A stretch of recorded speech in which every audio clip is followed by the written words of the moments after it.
Salut les amis, j'espère que vous allez bien et que vous avez la pêche. Alors dans cette vidéo, je voudrais répondre à la question de Youssef Sam qui m'a posé la question suivante lorsque j'ai partagé un tracé d'une voie accessoire conduisant en 2 pour 1 au repos.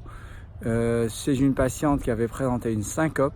J'expliquais qu'à la lecture de cette ECG, je pouvais dire d'emblée que ce quinte n'était pas dangereux. Alors, pourquoi je dis ça?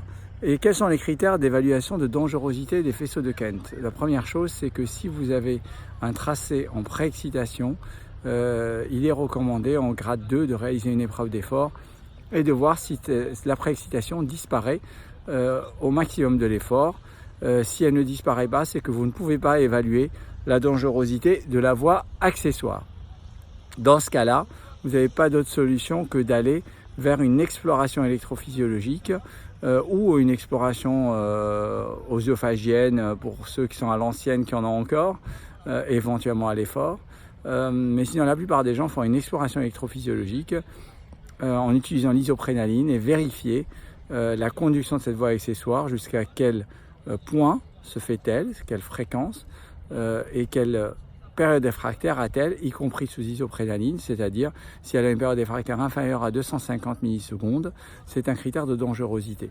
En l'occurrence ici, sur le tracé que je vous montrais, la voie accessoire conduisant en 2 pour 1 à une fréquence d'environ 100 par minute, c'est-à-dire que cette voie accessoire par définition n'est pas dangereuse. Et pour être honnête et pour être complètement au bout des choses, ce tracé que je vous ai mis, qui a un fond noir, que vous pourrez retrouver sur la page rythmologie, a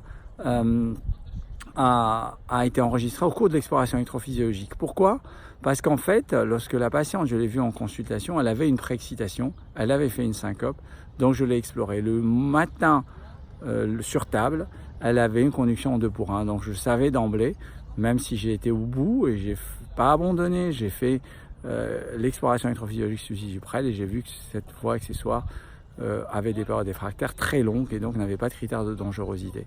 C'est cette jeune patiente qui n'avait pas d'autre indication à l'ablation, elle ne prédestinait pas à être pompier, policier, conducteur de poids lourd ou pilote d'avion.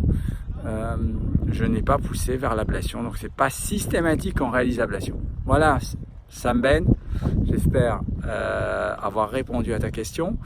Je vous souhaite à tous une bonne journée et il faut toujours avoir la pêche. Ciao, ciao!